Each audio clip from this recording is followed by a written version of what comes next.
Think you know Henry VIII, the guy with 6 wives who founded the Church of England? Well, buckle up, because the real Henry VIII was so much worse than any history textbook dares to tell you.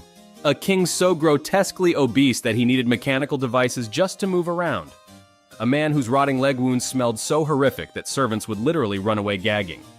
A ruler whose own body was falling apart so dramatically that his coffin exploded from the gases of his decomposing corpse. You're about to discover the shocking curiosities about Henry VIII that make Game of Thrones look like a children's fairy tale. From his bizarre eating rituals, to his paranoid security measures, from his treatment of wives that went beyond mere execution to the grotesque reality of his final years, these are the facts that will change everything you thought you knew about England's most infamous king. His body was a walking disaster. Let's start with the most shocking truth about Henry VIII. By the end of his life, he was literally a walking corpse. We're talking about a man whose body had become so grotesque that even his own servants were traumatized. Henry's waist measured 54 inches. To put that in perspective, that's bigger than most people are tall. He weighed around 400 pounds in an era when the average man weighed maybe 140. But here's the truly horrifying part. It wasn't just obesity. His legs were covered in festering, open wounds that never healed. These weren't small cuts. We're talking about massive ulcers that oozed pus and rotted flesh continuously. The smell was so overwhelming that courtiers would hold perfumed handkerchiefs to their faces when approaching the king. Some historical accounts describe the stench as being detectable from several rooms away. Servants actually drew straws to determine who had to help dress him, because getting close to those wounds was considered a form of punishment. But wait, it gets worse. Modern medical experts believe Henry suffered from a severe traumatic brain injury from a jousting accident in 1536. This wasn't just a bump on the head. He was unconscious for 2 hours, which in medieval terms meant he was practically dead. The injury likely caused massive personality changes, explaining his transformation from a relatively normal young king into the paranoid, rage-filled monster of his later years. You don't learn this in history classes out there, but Henry also probably had a condition called Cushing syndrome, which would explain his dramatic weight gain, mood swings, and those horrific leg ulcers that refused to heal. His own doctors were so terrified of him that they wouldn't dare suggest he might be seriously ill. Criticizing the king's health was considered treason. The man who claimed divine right to rule couldn't even control his own bowel movements in his final years. Royal attendants had to carry special chairs everywhere he went because Henry could barely make it from room to room without having an accident. This is the same guy who executed people for looking at him the wrong way. 2. The wives had it even worse than you think. Everyone knows Henry VIII had 6 wives and executed 2 of them, but the reality of what those women endured goes far beyond a simple beheading. We're talking about psychological torture that would make modern serial killers jealous. Take Anne Boleyn.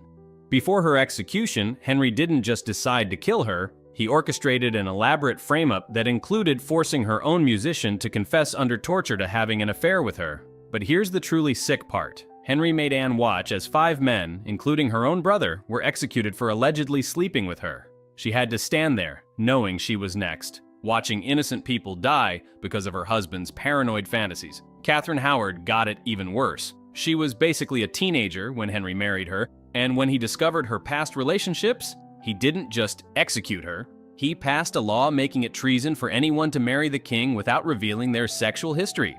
Imagine being so petty that you changed the entire legal system because your teenage wife wasn't a virgin. But the psychological games were the worst part. Henry would shower his wives with gifts and affection one day, then completely ignore them or threaten them the next. Catherine of Aragon spent her final years essentially under house arrest, forbidden from seeing her daughter Mary, while Henry spread rumors that she was mentally ill. She died alone, possibly poisoned, writing letters to Henry that he never bothered to read. Here's something that will blow your mind. Henry actually forced his wives to sign documents agreeing to their own divorces or annulments. Anne of Cleves was so terrified of him that she agreed to a fake marriage annulment just to avoid execution. She basically had to pretend their marriage never happened and thank him for the privilege of not being murdered. And Jane Seymour, the lucky one who died of natural causes? She died from complications after giving birth to Henry's son, and Henry was already eyeing up his next wife before Jane's body was even cold. He waited exactly 9 days after her funeral to start planning his next marriage. The man treated human beings like disposable objects, and the worst part is that these women had absolutely no escape.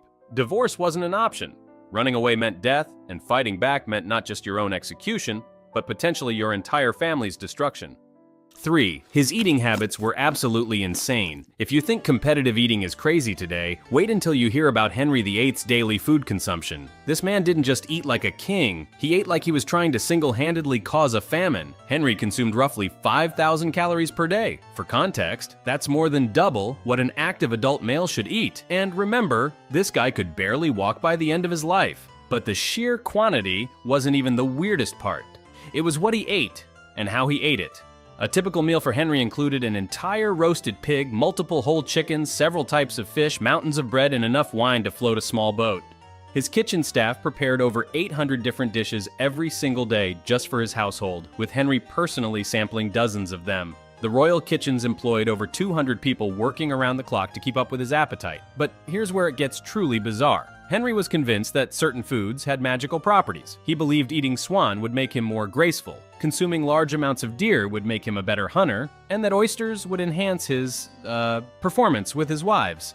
So he'd gorge himself on these specific foods in massive quantities, like some kind of medieval superfood obsession.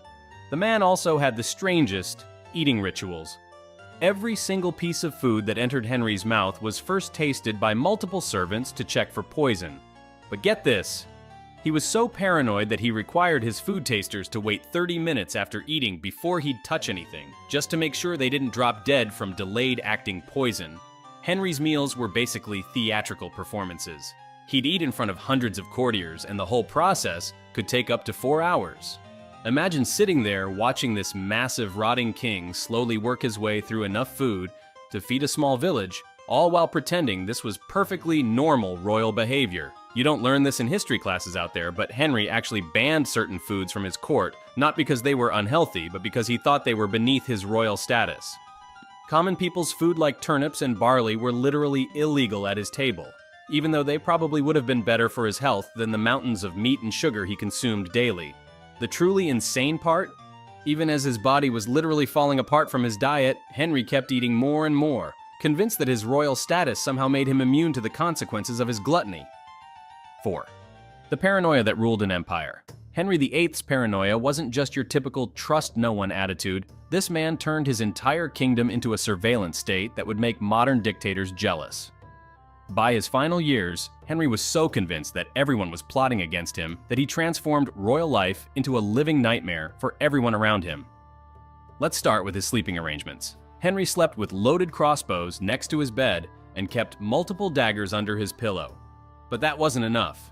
He also had armed guards stationed inside his bedroom, watching him sleep all night. Imagine being so terrified of assassination that you couldn't even close your eyes without witnesses. The palace itself became a fortress of paranoia. Henry ordered the construction of secret passages throughout every building he lived in, not for romance or convenience, but so he could escape if assassins came for him. He had peepholes installed in walls so he could spy on his own courtiers, and listening devices hidden in meeting rooms to eavesdrop on private conversations.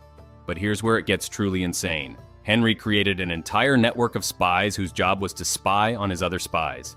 He had informants watching his informants, creating this twisted web of surveillance where nobody knew who they could trust. Court life became a psychological horror show where saying the wrong thing to the wrong person could literally get you executed. Henry's food paranoia reached absolutely ridiculous levels. Not only did he have multiple food tasters, but he required his meals to be prepared in completely sealed kitchens with guards watching every step of the cooking process. The salt, the spices, even the water had to be tested by different people. He was so convinced someone would poison him that eating a simple meal became a military operation. The man even suspected his own children of plotting against him. He had spies watching Princess Mary and Princess Elizabeth, his own daughters, because he was convinced they were planning to overthrow him. These were children, and he treated them like enemy agents in their own home. Henry's paranoia got so extreme that he started executing people for crimes they hadn't even committed yet. He'd have someone killed because he dreamed they betrayed him, or because someone else suggested they might be disloyal in the future. The Tower of London was constantly full of people whose only crime was existing near Henry while he was in one of his paranoid moods. The truly terrifying part is that Henry's paranoia was so contagious that it infected his entire court. Nobles started spying on each other, servants betrayed their masters for imaginary rewards, and everyone lived in constant fear that they'd be the next victim of the king's delusional suspicions. 5. Death couldn't even stop the chaos. You'd think Henry VIII's reign of terror would end with his death, right? Wrong. This man was so committed to being a disaster that even his corpse managed to cause absolute mayhem. Let's start with his final weeks. Henry was so massive that he couldn't walk, so his servants had to carry him everywhere using a specially designed chair with pulleys and wheels. But here's the disgusting part. His leg wounds had become so infected that pieces of rotting flesh would literally fall off his body as they moved him. Servants had to follow behind him with cloths to clean up the chunks of decomposing king that dropped on the palace floors. His death scene was like something out of a horror movie. Henry's body had swollen to such grotesque proportions that his skin was stretched tight and shiny. The smell was so overwhelming that even his doctors, who were used to medieval medical horrors, had to leave the room to vomit. When he finally died, nobody wanted to get close enough to officially confirm he was dead. But wait, it gets so much worse. Henry's body was so bloated with gases from internal decomposition that his coffin had to be specially reinforced. They wrapped his corpse in lead sheets and sealed it in multiple wooden boxes, thinking that would contain the mess. They were very, very wrong. During the funeral procession from London to Windsor Castle, something absolutely incredible happened. The coffin literally exploded. The gases from Henry's decomposing body built up so much pressure that the lead lining burst open and rotting royal remains splattered all over the inside of the hearse. The smell was so horrific that the funeral procession had to stop, while servants cleaned up the mess with buckets and rags. Here's a detail that will haunt your dreams. Dogs were reportedly seen licking up the remains of Henry VIII that had leaked from his coffin onto the road. The man who claimed to rule by divine right ended up as dog food on a country highway. Even his burial became a disaster. They had to dig his grave extra wide to accommodate the massive coffin, but the ground kept collapsing because the soil couldn't support the weight of all that lead and rotting flesh. It took multiple attempts just to get the king's remains into the ground and keep them there. The chaos didn't end there. For years afterward, people reported strange noises and terrible smells coming from Henry's tomb. Some claimed it was his ghost, but historians think it was probably just more gases escaping from his continuously decomposing remains. You don't learn this in history classes out there, but Henry's death was so traumatic for everyone involved that several of the servants who handled his body died within weeks, possibly from infections they caught from contact with his rotting corpse. So there you have it, the real Henry VIII. Not the charismatic king of popular culture, but a walking disaster whose own body betrayed him as dramatically as he betrayed everyone around him. A man so consumed by paranoia and gluttony that he turned one of Europe's most powerful kingdoms into his personal horror show. The most powerful man in England became a prisoner of his own decaying body, and even death couldn't end his capacity for causing absolute chaos. His legacy isn't just the Church of England or his 6 wives. It's a masterclass in how absolute power can turn a human being into something genuinely monstrous. If these disturbing royal facts made you question everything you thought you knew about history, maybe hit that subscribe button. Because there are plenty more horrifying truths that textbooks conveniently leave out. And trust me, you haven't heard anything yet.